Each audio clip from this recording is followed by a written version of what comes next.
ओम साई राम। श्री साई सच्चरित्र अध्याय 10 भाग 2 बाबा का विचित्र बिस्तर। पहले हम ये देखेंगे कि बाबा किस प्रकार शयन करते थे।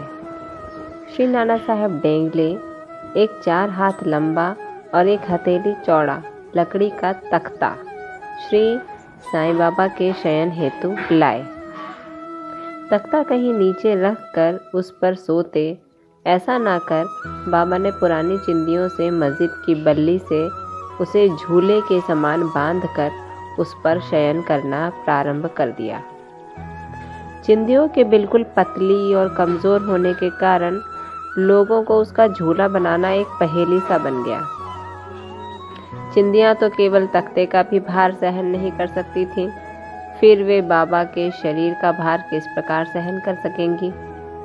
जिस प्रकार भी हो, ये तो राम ही जाने, परंतु ये तो बाबा की एक लीला थी जो फटी चिंदियाँ तख्ते तथा बाबा का भार संभाल रही थी।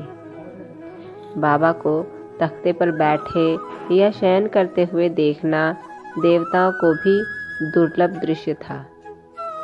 सब आश्चर्यचकित थे कि बाबा किस प्रकार तख्ते पर चढ़ते होंगे और किस प्रकार नीचे उतरते होंगे।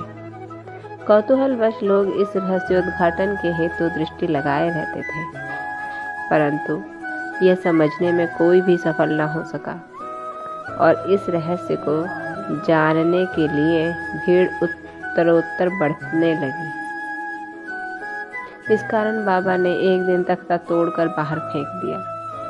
यद्यपि बाबा को अष्ट सिद्धियां प्राप्त थीं, परंतु उन्होंने कभी भी उनका प्रयोग नहीं किया और न कभी उसकी इच्छा ही हुई।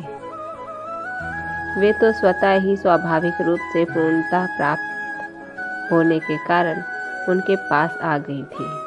ओम साई राम। बाबा ने कभी भी अपनी सिद्धियों का दुरुपयोग नहीं किया। वे केवल अपने भक्तों और जन कल्याण के लिए ही उनका इस्तेमाल किया करते थे और कभी भी उनका प्रदर्शन करने का उन्हें कभी भी मन नहीं किया।